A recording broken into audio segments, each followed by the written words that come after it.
여러분, 하나님의 은혜와 사랑이 여러분들과 함께 있기를 주님의 이름으로 축복합니다.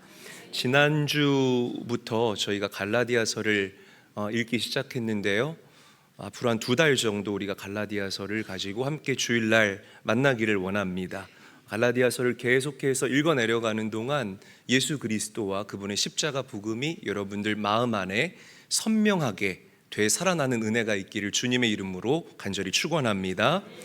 오직 예수 그리스도만이 신앙의 본질입니다라는 주제를 가지고 함께 말씀을 나누기를 원합니다. 제가 전도사 시절에 저는 교회를 처음 미국에서 개척을 했습니다. 저희 시카고 제일교회는 주일 오전 예배를 다 마치고 나면 항상 점심을 먹고 모여서 학생 청년들이 모여서 성경 공부를 했어요. 그날도 어김없이 성경 공부를 했는데 그날 성경 공부의 주제가 구원이란 무엇이었는가 라는 주제였습니다. 그래서 그 정해진 교재 안에 있는 내용을 열심히 가르치고 또 이렇게 소통을 하면서 그렇게 성경 공부가 끝났습니다. 그런데 성경 공부를 다 마치고 한 청년과 대화를 나누게 됐는데요, 그 청년이 그날 있었던 그 성경 공부의 주제를 가지고 이제 저한테 질문을 하는 거예요. 나는 어떻게 구원받는지 도저히 이해가 되지를 않는다. 그러니까 정확하게 말하면 나는 이 구원의 사건이 믿어지지가 않는다는 거였어요. 그리고 만약에 돈으로 내가 구원을 살 수만 있다면 나는 그렇게라도 하고 싶다. 정말 갈급하다. 그렇게 이야기하고 질문하는 이 청년의 눈빛이 굉장히 진지해 보였고 또 간절해 보였고 절박해 보였습니다. 그런데 문제는 제가 그 청년에게 답을 주지 못했다는 거예요. 솔직하게 여러분들에게 말씀드리자면 이 구원의 이슈에 대한 질문이 들어왔을 때에 제가 굉장히 당황했습니다. 저를 합리화하자면 목회 경험도 없고 그리고 이런 변칙적인 질문 하리라고 저는 생각도 못했는데 그런 질문을 하니까요, 제가 그냥 꿀먹은 벙어리 마냥 이렇게 하다가 그 청년을 돌려보냈어요. 사실 여러분, 저는 구원의 확신이 그때도 명확했거든요. 예수를 만나기 이전의 이재일과 예수를 만난 이후의 이재일이 어떻게 다른지 그 청년에게 그냥 편안하게 설명해 줬으면 됐을 것도 같아요. 예수님은 하나님께서 이 땅에 보내신 구원자이다. 누구든지 그 예수를 내 인생의 주로 시인하고 그 십자가에 달리셔서 죽으시고 부활하신 예수님을 믿기만 하면 우리는 하나님의 자녀가 되는 권세를 얻는다. 할렐루야.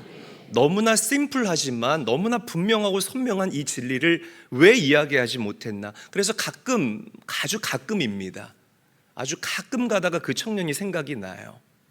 그날 이후로 교회에 나오지를 않았는데 만약에 그때 내가 이 구원의 진리를 올바로 설명을 했다면 그 청년이 나와 함께 신앙생활 재미있게 할 수 있지 않았을까? 지금 이 구원의 확신을 분명하게 한 채 신앙생활 잘하고 있나? 그런 생각과 그런 궁금증이 저에게 있습니다. 여러분, 맨 처음 초대교회는 이 구원의 문제에 대해서 분명하게 또 선명하게 가르치고 증거했어요. 사도행전 2장을 보게 되면 성령으로 충만했던 이 베드로가 예루살렘 거리를 다니면서 목이 터져라 예수 그리스도와 그분의 십자가의 복음을 외칩니다. 그런즉 이스라엘의 온 집은 확실히 알지니 너희가 십자가에 못 박은 이 예수를 하나님께서 주와 그리스도가 되게 하셨느니라. 이 베드로의 외침을 듣고요, 많은 유대인들이 마음에 찔림을 얻습니다. 가슴을 치면서 그들이 회개하고 주님께로 돌아옵니다. 형제들아 우리가 어찌할꼬, 형제들아 우리가 어찌할꼬. 가슴을 치는 심정으로 그들 마음 가운데에 살아있는 하나님의 복음이 들어가고 각인되어지기 시작했다라는 거죠. 이때 베드로가 더욱더 분명하고 또렷하고 확신에 찬 음성으로 그들에게 외칩니다. 너희가 회개하여 각각 예수 그리스도의 이름으로 세례를 받고 죄 사함을 받으라. 그리하면 너희가 성령을 선물로 받을 것이니라. 할렐루야. 여러분, 몇 년 후에 이 베드로가 이방인 고넬료 장군의 집에서 예배를 드리고 복음을 증거할 수 있는 기회가 생겼습니다. 그때도 베드로는 이 몇 년 전과 토시 하나 틀리지 않고 똑같이 정확하게 명확하게 예수 그리스도와 그분의 십자가의 복음을 증거합니다. 유대인이 그를 나무에 매달아 죽였으나 하나님께서 그 예수를 사흘 만에 다시 살리셨다. 누구든지 그를 믿는 사람들은 그의 이름을 힘입어 죄 사함을 얻느니라. 여러분 믿으십니까? 여러분 이 복음은요, 오늘날 우리의 인생 가운데에도 유효하다라는 사실을 믿으시기를 바랍니다. 예수의 이름을 힘입어 오직 예수 그리스도를 통하여서 우리는 죄 사함을 얻고 의롭다함을 받을 수 있다. 여러분 이게 바로 복음의 진리라는 사실을 명심하시고 기억하시기를 바랍니다. 여러분 다른 건 몰라도요, 교회는 뭐 사교하기 위해서 모이는 곳이 아니라 복음의 진리를 명확하게 외칠 수 있는 곳이 교회가 되어야 하고요, 복음의 진리를 명확하게 가르칠 수 있는 곳이 바로 교회가 되어야 합니다. 잘못 가르칠 수 없다라는 거죠. 올바른 복음, 올바른 진리가 저는 이 인천제일교회에서 증거될 수 있게 되기를 간절히 바라고 원합니다. 그래서 지난 시간에 사도 바울이, 지난 시간에 보니까 다 도망가고 없더라고요. 지난 시간에 사도 바울이 외쳤죠. 다른 복음을 전하는 자는 저주가 있을 것이다. 사도 바울이 막 분을 내면서 그렇게 이야기를 했다라는 거예요. 자, 오늘 본문에서 우리는 가장 먼저 이 바울과 유대인들이 했던 이 논쟁의 핵심에 대해서 짚어볼 필요가 있습니다. 믿음으로만 구원받는다라고 주장했던 사람, 다시 강조합니다. 믿음으로만 구원받는다라고 주장했던 사람은 사도 바울이에요. 그리고 율법과 할례를 통해서 구원받을 수 있다라고 주장한 그룹이 바로 유대인 그룹이라는 것입니다. 믿음으로 구원받느냐 아니면 할례로 구원받느냐, 이 논쟁을 신학적으로 아디아포라 논쟁이라고 이야기를 합니다. 한번 저를 따라하죠. 아디아포라 논쟁. 더 크게 자신감 있게요. 아디아포라 논쟁.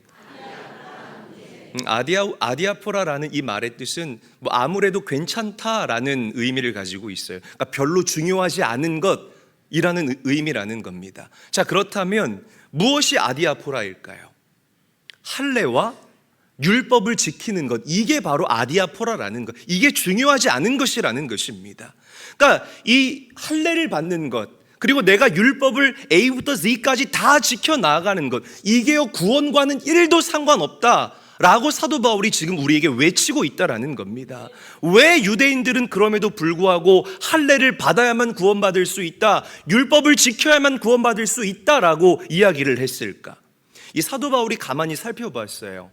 이 할례라는 아디아포라, 별로 중요하지 않은 것, 이도저도 아닌 것, 비본질적인 것을 가지고 자꾸만 믿음이 약한 사람들을 걸어 넘어뜨리고 그들을 실족하게 하는 사람들이 누구인지 바울이 가만히 보니까 이런 사람들이었습니다. 자, 우리 4절 말씀 함께 한번 읽어보도록 하죠.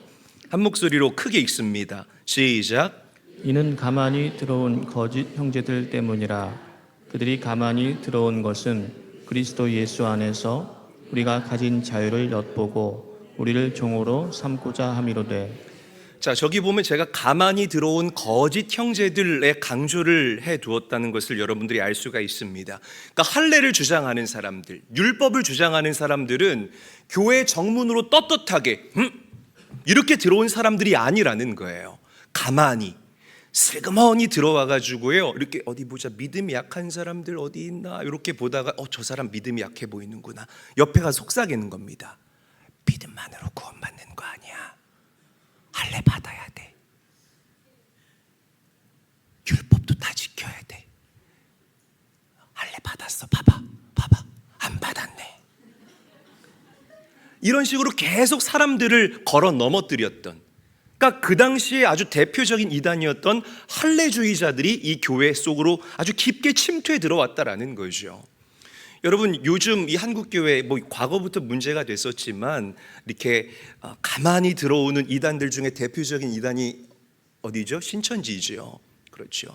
악한 사단 마귀는 하나님의 교회가 세워지고 난 이후부터 지금까지 계속해서 이 교회를 다른 복음으로, 아디아포라, 본질이 아닌 비본질적인 것으로 자꾸만 흔들고 자꾸만 무너뜨리려고 한다라는 사실을 우리가 기억하시고 명심하셔야 된다라는 겁니다. 그래서 우리 성도들은 알아야 돼요. 나는 믿음으로 구원받는다. 할렐루야. 예수 그리스도와 그분의 십자가만이 나를 의롭다 할 수 있는 구원의 유일한 도구이고 구원의 유일한 증거가 될 수 있다. 이 구원의 확신이 명확한 사람들은요, 이 이단들에게 흔들리지 않을 수가 있습니다. 달을 이 끝단자를 쓰잖아요. 이단이 처음에는 비슷해 보여요. 막 성경에 대해서 박학다식하게 막 쫙 풀어놓는 것 같아 끝에 가서 엉뚱한 소리 하는 사람들이 이단의 특징이라는 것입니다. 본문에 나오는 우리가 가진 자유라는 표현이 있어요. 한번 저를 따라하죠. 우리가 가진 자유. 더 크게, 우리가 가진 자유. 자, 우리가 가진 자유라는 이 표현은요, 복음의 핵심 중에 하나입니다. 예수 그리스도께서 이 십자가에서 율법의 모든 요구를 단번에 해결하셨기 때문에 예수 믿고 구원받은 저와 여러분들에게는 참된 자유가 있음을 믿으시기를 바랍니다. 우리는 자유한 자예요. 만약에 여러분들이 아직도 율법의 속박 아래 있는 사람들이라면 오늘 교회 나올 때에 짐승의 피를 뿌리면서 교회 나왔어야 합니다. 맞잖아요. 나 같은 죄인이 어떻게 하나님을 만나? 짐승을 잡아가지고요, 짐승의 피를 뿌려야만 사실은 이 성전에 들어와 마땅하다라는 거죠. 오늘 올 때 짐승의 피 뿌리고 오신 분들 계십니까? 뭐 짐승의 피는 무슨 피야, 늦어가지고 빨리빨리 교회 가야 되는데, 그죠? 여러분, 더 이상 이런 율법의 속박 아래 우리가 놓일 필요가 없다라는 거예요. 우리는 자유한 사람들입니다. 예수 그리스도의 십자가의 죽으심과 부활로 말미암아 저와 여러분들은 그 예수의 이름으로 성전에 담대히 나갈 수 있는 담력을 얻게 된 자들이라는 사실을 믿고 감사해야 할 것입니다. 할렐루야. 그런 의무에서 자유롭게 됐다라는 거예요. 이사 갈 때요, 부동산에 전화해서 손 없는 날이 언제예요? 이런 거 안 따져도 된다라는 겁니다. 아멘. 그런 거 따지는 사람 바보들이에요. 내가 안 바쁠 때 이사 가면 되지요. 그렇잖아요. 사주팔자 보지 않아도 돼요. 관상이 뭐 어쩌고 저쩌고, 야, 너는 눈이 좀 더 내려가야 되는데, 이런 표현 안 해도 된다라는 겁니다. 어떤 점술이든 어떤 미신이든 어떤 주술적인 행위든 여러분들을 지배할 수 없다 이 말이에요. 왜? 예수의 십자가의 복음이 저와 여러분들을 자유케 했기 때문에. 할렐루야. 여러분, 우리는 믿음으로 구원받아요. 할례와 율법은 비본질적인 것, 아디아포라에 불과하다라는 이 진리를 오늘 가슴에 새기시면서 그렇게 본질적인 것을 앞세워 신앙생활할 수 있는 건강한 신앙인들이 다 될 수 있기를 우리 구주 예수님의 이름으로 간절히 축원합니다. 로마가 멸망할 때요, 이 로마 교회가 타락했거든요. 교회의 타락이 나라의 멸망까지 이어지게 되는 안타까운 현상이 일어나게 됩니다. 이 로만 캐톨릭이 부패했을 때에 이 로마가 멸망하기 직전이에요. 교회 내에서 복음이 사라지게 돼요. 그리고 이 교회 신부들이 뭐 했는 줄 아십니까? 바늘 끝에 천사가 몇 명이나 올라갈까? 이거 가지고 3일 동안을 그들이 싸웠다는 이야기가 있어요. 바늘 끝에 천사가 몇 명 올라가요? 아디아포라예요. 중요한 게 아니라는 거, 비본질적인 것이라는 겁니다. 러시아의 공산혁명이 일어났을 때에 이 러시아 교회가 타락하게 돼요. 러시아 히랍정교회가 타락하게 되는데요, 이 러시아 히랍정교회가 타락하게 됐을 때에 나라가 완전히 흔들리게 되는 그런 안타까운 일이 일어나게 됩니다. 그때 히랍정교회 목사들이요, 뭐 가지고 싸우는 줄 아십니까? 일주일 동안을 싸우는데요, 목사가 교회에서 예배를 집례할 때에 황금색 가운을 입어야 하는가, 아니면 빨간 색깔 가운을 입어야 되는가, 이거 가지고 일주일을 싸웠다는 거예요. 또 저만 놀라워요, 여러분. 좀 놀란 표정이라도 져주세요. 이거 가지고 일주일을 싸웠다. 아니, 예수님은 아무런 가운도 입지 않았는데 도대체 왜 이거 가지고 싸우는지 이해가 되지 않아요. 다 아디아포라, 비본질적인 것이라는 겁니다. 우리나라 교회 역사도 보면은요, 어느 교단 총회, 감리교는 아니지만 어느 교단 총회에서 축도를 할 때 축원하옵나이다 라고 해야 되는지, 있을지어다 라고 해야 되는지, 이 문제 가지고 실제로 총회에서 싸운 적이 있습니다. 그러니까 비본질적인 것 가지고 이렇게 정력을 쏟고 열정을 쏟는 이런 안타까운 모습들이 오늘 우리의 모습이라는 거죠. 사랑하는 제일교회 성도 여러분, 우리 믿음의 위기는 예수 그리스도와 그분의 십자가보다 비본질적인 것들이 앞서갈 때에 생겨난다라는 사실을 반드시 명심하시고 기억해야 합니다. 내가 모태신앙이라는 것 so what? 그래서요. 내가 장로라는 것, 내가 헌금을 이만큼 하는데 내가 월요일부터 주일까지 매일같이 예배에 나오고 매일같이 내가 주를 위해서 봉사하는데 이 자기 의의가 복음보다 앞서가는 그 순간부터 우리의 믿음은 부패되고 변질될 수밖에 없다라는 겁니다. 바라고 소망하고 여러분들에게 권면드리기를 원하는 것은 나의 의의보다 예수를 앞세우시기를 바라고, 나의 행함보다 그분의 십자가를 앞세울 수 있는, 정말 내 인생 가운데 예수님과 그분의 십자가만이 드러나고 나는 그분의 십자가 뒤로 철저히 감춰지기를 원하는 인생을 살 수 있게 되기를 주님의 이름으로 간절히 축원합니다. 그래야 우리가 숙성돼요. 그래야 해를 거듭할수록 우리가 깊이 있어지고 더욱더 진한 맛을 내는 그리스도인이 될 수 있다는 것입니다. 여러분, 누가 뭐라고 해도 우리 인천제일교회 성도들은 다른 것으로 구원 확인하려고 하지 마세요. 예수를 믿는 믿음으로 나의 구원을 확증하는 그런 깨어있는 성도님들이 다 될 수 있기를 주님의 이름으로 간절히 축원합니다. 본질은 예수 그리스도예요. 옆 사람과 인사합니다. 본질은 예수 그리스도입니다. 인사하겠습니다. 자, 두 번째, 우리는 복음 전도를 위해서 서로의 다름을 인정하고 또 연합과 일치를 이룰 수 있는 그런 성도들이 되어야 합니다. 자, 우리 갈라디아서 2장 7절에서부터 8절까지의 말씀 함께 읽겠습니다. 시작. 도리어 그들은 내가 무할레자에게 복음 전함을 맡은 것이 베드로가 할레자에게 맡음과 같은 것을 보았고, 베드로에게 역사하사 그를 할레자의 사도로 삼으신 이가 또한 내게 역사하사 나를 이방인의 사도로 삼으셨느니라.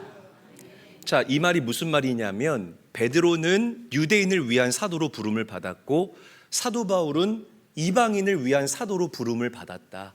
부르심이 다 다르다라는 것을 사도 바울이 얘기를 하는 것입니다. 여러분, 우리가 이 많은 사람들이요, 각자 잘하는 게 다 달라요. 인정하시면 아멘 합시다. 그렇죠? 다 다르지요. 저도 피아노 칠 줄 알거든요. 그런데 제가 피아노 쳐봤자 이 전공자들보다 잘 치겠습니까? 절대 그들보다 잘 못 치겠죠.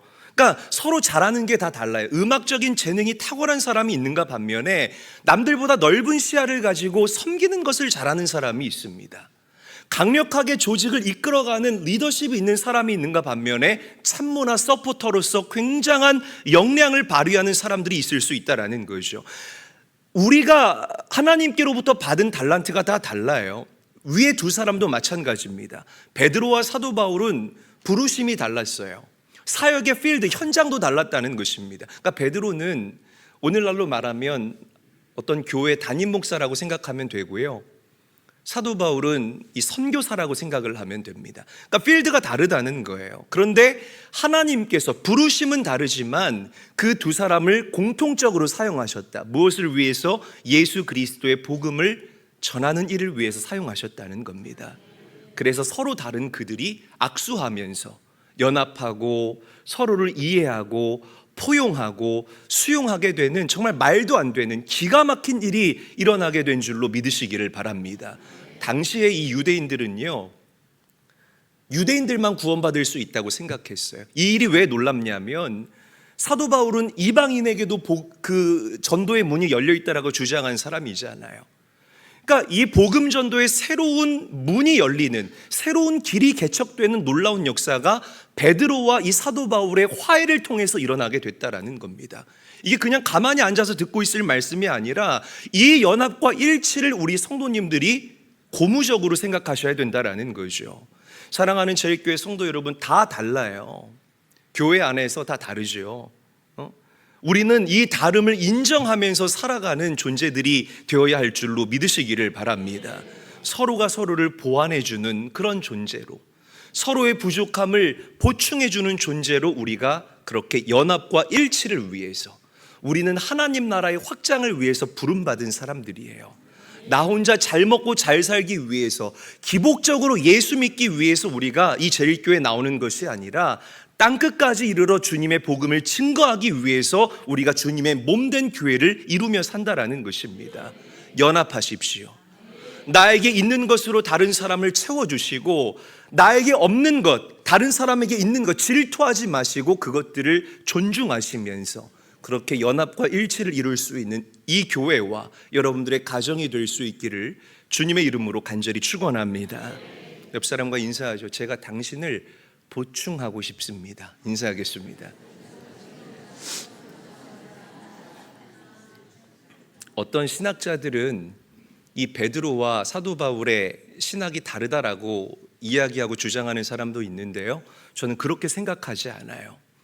사도 바울이 목이 터져라 외쳤던 복음과 베드로가 목이 터져라 외쳤던 복음은요, 그 내용과 본질이 같습니다. 예수 그리스도와 그분의 십자가. 한결같이 그들은 예수님과 그 십자가의 능력에 대해서 외치고 또 외쳤다는 거예요. 여러분, 그렇습니다. 예수님 외에 다른 복음은 없다라는 이 진리를 오늘 다시 한번 우리 성도님들 가슴에 각인할 수 있게 되시기를 바랍니다. 자, 둘이 연합과 일치를 이루었다는 거죠. 사실 이렇게 서로 다른 사람들이 같이 일하는 게 쉽지가 않아요. 예를 들어서 나는 되게 디테일한 사람인데 저 사람은 좀 디테일이 떨어져. 그러면 이 두 사람이 같이 일을 하잖아요. 굉장히 스트레스 받습니다. 막 정말 못 견뎌해요. 나는 어디 갈 때에 A부터 Z까지 다 준비가 돼야 되는 사람인데 거기에 1안, 2안, 3안 막 대안까지 준비가 돼야, 제가 그런 게 아니에요, 여러분. 또 저를 그렇게 보지 마세요. 그런 사람이 있는데 저 사람은 준비성이 좀 부족해요. 그러면 그 사람하고 같이 어디 여행을 가면은요 굉장히 스트레스 받습니다. 그럴 거면 나 혼자 일하는 게 나아요. 우리가 그렇게 생각해요. 그렇죠. 야, 진짜 너 일하는 거 보니까 내가 아주 그냥 우라통이 터져서 너랑 일 다시는 못하겠다. 여기 교회니까 참지. 야, 진짜 어떻게 그렇게 일을 하냐. 나 혼자 하고 말지. 그렇게 제가 그런 게 아니라 그렇게 생각하는 사람들이 이 자리에 있을 수 있다라는 겁니다. 여러분, 가정에서 교회에서 우리가 이런 마음들 먹을 때가 많다라는 거예요. 교회 조직 안에서, 뭐 성가대 안에서, 찬양단 안에서, 교사 그룹들 안에서, 우리 뭐 기획위원 그룹들 안에서. 여러분, 우리 성가대 한번 질문 드려볼게요. 여러분, 서로가 다 만족스럽습니까? 제가 입모양을 봤는데 어떤 분은 아니오라고 하시고요, 어떤 분은 아멘이라고 하셨어요. 그러니까 우리가 서로를 다 만족할 수 없다라는 거죠. 그러나 우리에게 주신 은사가 다르잖아요. 그리고 우리의 목적은 같지 않습니까? 하나님을 기쁘시게, 하나님께 영광 올려드리기 위해서, 찬양으로. 그렇다면 서로의 부족함을 인정하고, 다름을 인정하고, 차이를 인정하고, 부족함을 연합과 일치로 채워나갈 수 있는 존재가 되어야 된다는 겁니다. 가정에서 여러분, 아내와 남편들 다 만족스러우신가요? 물론 저는 굉장히 만족합니다만 앉아 있어서 그런 게 아니에요. 물론 굉장히 만족합니다만 우리가 이렇게 서로를 볼 때에 조금 부족하다라고 여기고 느끼는 부분들이 있지 않습니까? 그럼에도 불구하고 예수님의 마음을 품고 저 사람을 한 영혼으로 바라봤을 때에 실족하지 않게 하기 위해서 예수님의 마음을 품고 서로 일치를 이루는 것, 우리 하나님께서 가장 기뻐하시는 일이라는 사실을 믿으시기를 바랍니다. 여러분, 그렇게 사십시오. 할렐루야. 그렇게 살 수 있는 여러분들이 되셔야 합니다. 자, 우리 갈라디아서 2장 9절 말씀도 함께 한번 읽어보도록 하죠. 함께 읽겠습니다. 시작. 또 기둥같이 여기는 야고보와 게바와 요한도 내게 주신 은혜를 알므로 나와 바나바에게 친교의 약수를 하였으니 우리는 이방인에게로 그들은 할례자에게로 가게 하려 함이라. 자, 여기 기둥같이 여기는 이라는 표현에 제가 마크를 해놨습니다. 한번 저를 따라합니다. 기둥같이 여기는. 기둥같이 여기는. 자, 기둥이라는 것은 하나님께서 귀하게 사용하는 일꾼을 표현하는 단어예요. 다시 강조합니다. 기둥은 하나님께서 귀하게 쓰시는 일꾼을 강조하는 그런 단어입니다. 야고보와 게바, 베드로와 그리고 요한은 예루살렘의 기둥으로 하나님께서 사용하셨다는 거예요. 자, 먼저 이 예루살렘의 기둥, 이 야고보는 기도의 기둥이었습니다. 야고보의 또 다른 별명이 뭔 줄 아시죠, 여러분? 낙타 무릎 아닙니까? 왜 낙타 무릎이냐면 이 낙타 무릎이 이렇게 살짝 굽었거든요. 이렇게 굽은 모양이거든요. 하도 무릎을 꿇고 하나님께 기도해서 그의 무릎이 굽었다 해서 이 야고보 사도의 별명은 낙타 무릎이었습니다. 저는 오늘 여러분들을 도전하고 축복합니다. 우리 인천제일교회에 이 기도의 기둥들이 오늘 예배하시는 여러분들 되시기를 주님의 이름으로 간절히 축원합니다. 간절히 축원합니다. 베드로는 믿음의 기둥이었습니다. 베드로와 요한이 예루살렘 성전으로 예배하러 올라가던 중에 나면서부터 걷지 못하는 한 사람을 만나게 됩니다.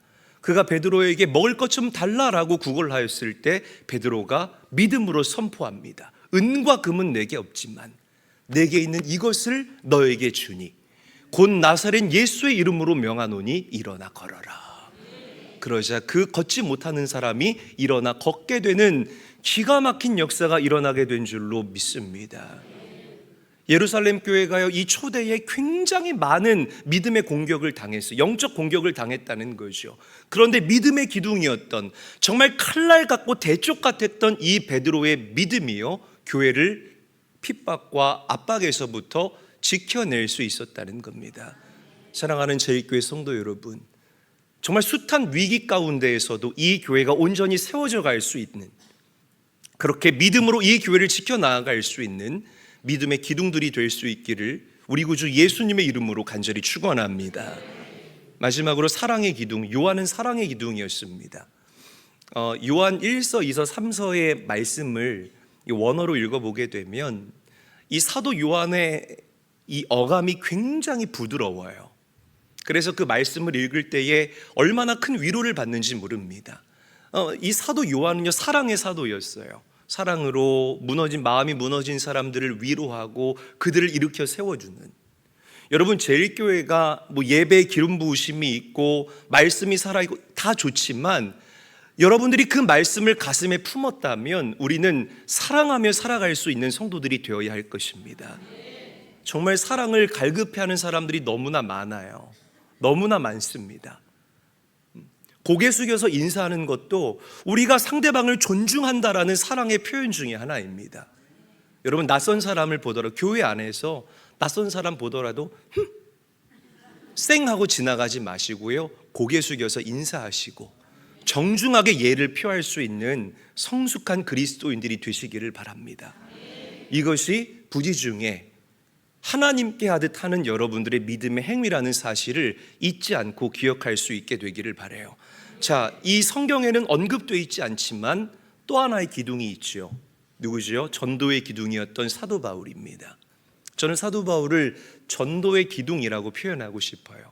그의 모든 일생은 예수 그리스도와 그분의 복음을 위해서 쓰임받았다라고 이야기를 해도 과언이 아닐 정도로 그는 복음 전하는 일 가운데 열정을 쏟았습니다. 여러분 성경 66권을 보게 되면 구약도 그렇고요, 신약도 그렇고요, 결국에는 예수 그리스도와 그분의 십자가로 귀결된다라는 사실을 우리가 부정할 수가 없을 거라는 거죠. 그 복음을 우리가 증거하는 자들로 부름을 받았다. 그래서 전도는 우리 모두의 사명이라는 사실을 믿으시기를 바랍니다. 할렐루야. 사랑하는 제일교회 성도 여러분, 지난 2000년 동안 교회를 통해서 선포되었던 예수 그리스도와 그분의 십자가의 능력이 오늘 이 달을 관찰하는 최첨단 시대를 살아가는 여러분들의 삶에 능력이 될 수 있기를 주님의 이름으로 간절히 축원합니다. 복음은 지금도 여러분들을 변화시켜요. 큰 소리로 아멘. 복음은 지금도 여러분들을 치료합니다. 복음은 지금도 여러분들의 인생을 기가 막히게 뒤집어 엎고요, 경작할 수 있는 하나님의 능력이라는 사실을 믿으시기를 바랍니다.